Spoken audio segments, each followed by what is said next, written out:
There is a reason why we love computer games. ठीक है, इसको हमने चेक करना है। इसके अगर हम क्वेश्चंस देखते हैं तो उसमें फर्स्ट आता है space war was developed in. ये आई थिंक किसी गेम का नाम होगा। यहाँ से चेक करते हैं।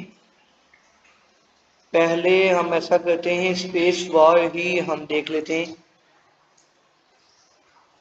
ये स्पेस वॉर की बात। Space war was developed as part of a serious computer project. ठीक है, कोई कंप्यूटर प्रोजेक्ट था, उसके मुतल्लिक ये उसका हिस्सा थी। By computer experts in their spare time. Computer experts जो थे उन्होंने बनाई थी इसे एक्स्ट्रा टाइम में। To show people what space travel is like. लोगों को ये दिखाने के लिए कि स्पेस ट्रेवलिंग कैसी होती है। ठीक है, अभी हम इसको यहाँ से पढ़ेंगे। ये लिखा हुआ है space war. Okay, and in the 1960s a group of fun-loving computer geniuses created a game called Space War। Computer के कुछ जीनियस लोग थे, उन्होंने बनाई थी इन देयर आइडियल आवर्स। ठीक है, एक पॉइंट तो इसका ये आ गया है, by computer experts in spare time. ये तो एग्जैक्ट बात हुई है बी वाली।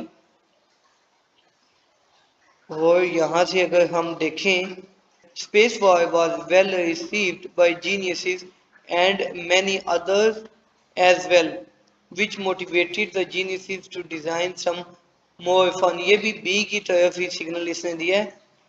Somehow the visual element of the games activated the imagination। Over time we got Pong, Pac-Man and a continuously evolving string of games। इसका जो answer है वो बी बनता है। अगर आपको लगे कि इसके अलावा कुछ आंसर बनता है तो आप वो लगा सकते हैं। और इसका सीन ये है कि आप कमेंट बॉक्स में मुझे बताइएगा। ठीक है, तो फिलहाल हम आगे चलते हैं। Number 2, after space war more games appeared because. Space war के बाद बाकी गेम्स आई क्योंकि कंप्यूटर डिज़ाइन इम्प्रूव। कंप्यूटर का जो डिज़ाइन था वो इम्प्रूव हो चुका था, बेहतर हो चुका था। It wasn't exciting enough. ये इतनी मज़े की नहीं थी ये वाली game. People enjoyed playing it, या लोगों ने इसे बहुत ज़्यादा पसंद। By the late 1980s, with the invention of SimCity, games software became quite sophisticated। ये यहाँ से हम देखेंगे, somehow the visual element of the games activated the imagination। उसके बाद ये वाली जो गेम्स आई हैं इसका आंसर हम पहले भी पढ़ चुके हैं, लेकिन अभी लगा लेते हैं। ठीक है, तो यहाँ पे ये वाला आंसर बनता है गेम्स एक्टिवेटेड द इमेजिनेशन। ठीक है, यानी कि लोगों ने इसे बहुत ज़्यादा पसंद किया इस गेम को, और उसके बाद बाकी गेम्स बनना स्टार्ट हो गई। SIM city was different because, ये एक कोई नई गेम है या सॉफ्टवेयर है, वो देखते हैं। गेव प्लेयर्स मोर पावर, इसने प्लेयर्स को ज़्यादा मौके दिए। Showed cities in the future, उसने सिटीज़ को दिखाया मुस्तकबिल में। ठीक है, डिपेंडेड ऑन एडवांस्ड कंप्यूटर्स, या ये बड़े कंप्यूटर्स पे या अच्छे कंप्यूटर्स पे डिपेंड थी। By the late 1980s, with the invention of SimCity, computer games software became quite sophisticated। The product expanded on what was going on in all the previous games। The players were drawn into an imaginary world, but SimCity actually allowed the users to create amazing cities and even worlds, not unlike books and movies। इसका answer आपको पता चल गया होगा। इसका answer काफ़ी ज़्यादा जो है वो इजी था। ठीक है, इसका जो आंसर बनता है थर्ड वाले का, वो ए बनता है, उसने बाकी जो प्लेयर्स थे उनको उसने ज्यादा पावर दी, ठीक है, ताकत दी और आगे परफॉर्मेंस का मौका दिया, ठीक है। ये देखिए, this product expanded on what was going on in all the previous games. पहले गेम्स में सिर्फ खेला जा सकता था, लेकिन इस गेम में या इस सॉफ्टवेयर में, ठीक है, आप लोग नई चीजें जनरेट कर सकते थे, जैसे सिटीज का इन्होंने जिक्र किया है। ओके, चलते हैं next, number 4। The first moving figures were very simply drawn, easy to tell apart, weren't able to dance.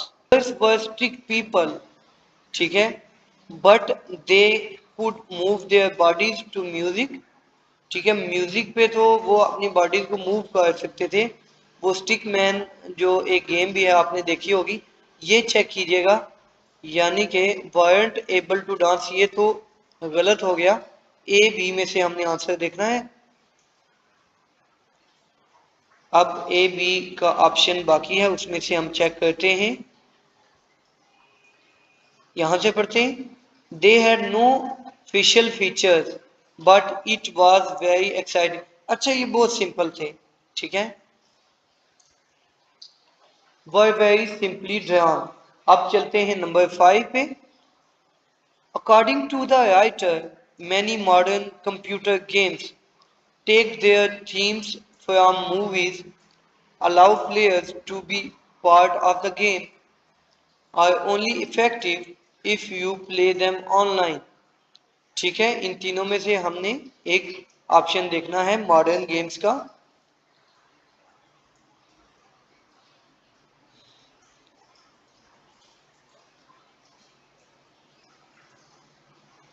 यहां से चेक कर लेते हैं।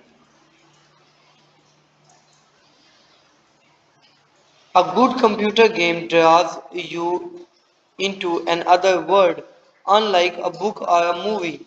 It offers an interactive experience। कहता कि एक अच्छी जो गेम है वो आपको एक अलग ही दुनिया में ले जाती है, ठीक है। यहां से इसका आंसर देते हैं, take part of the games. Okay, एक आंसर है माइंड में, let me confirm.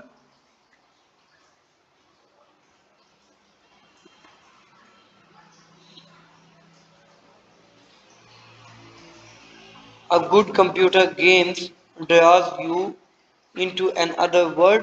Unlike a book or a movie, it offers an interactive experience. Hundreds of options, numerous consoles to choose from, the regular upgrades to keep the excitement high। वो बात ये बनती है कि allow players to be part of the game. बाकी जो दो चीजें हैं वो सूटेबल नहीं बैठती, ये किसी हद तक ये बात हो सकती है, तो मैं इसी को सिलेक्ट कर लेता हूं। अब नंबर 6 पे चलते हैं। One of the benefits of computer games is that, computer games का एक बेनिफिट ये है कि players learn to develop games themselves, वो खुद गेम्स को डिवेलप करना जानते हैं या कर सकते हैं। Special equipment is never necessary, कोई खास इक्विपमेंट नहीं चाहिए उन्हें। दे इंप्रूव फिजिकल एबिलिटी। यहां से हम देखते हैं जी, there are now hundreds of options, numerous consoles to choose from, regular upgrades to keep the excitement high.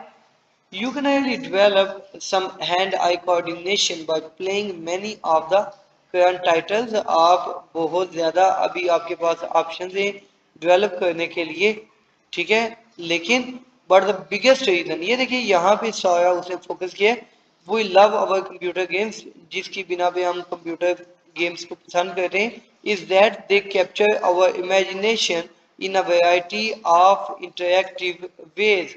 अच्छा, मुख्तलिफ जावियों से उसने हमें इमेजिनेशन दे दी है। फिजिकल एबिलिटीज में भी वो चीज़ें इस्तेमाल करते हैं, हम बहुत ज़्यादा आम दुनिया में भी स्मार्ट हो चुके हैं। ओके स्टूडेंट्स, मैं नेक्स्ट पार्ट को भी इसके साथ अटैच करता हूँ।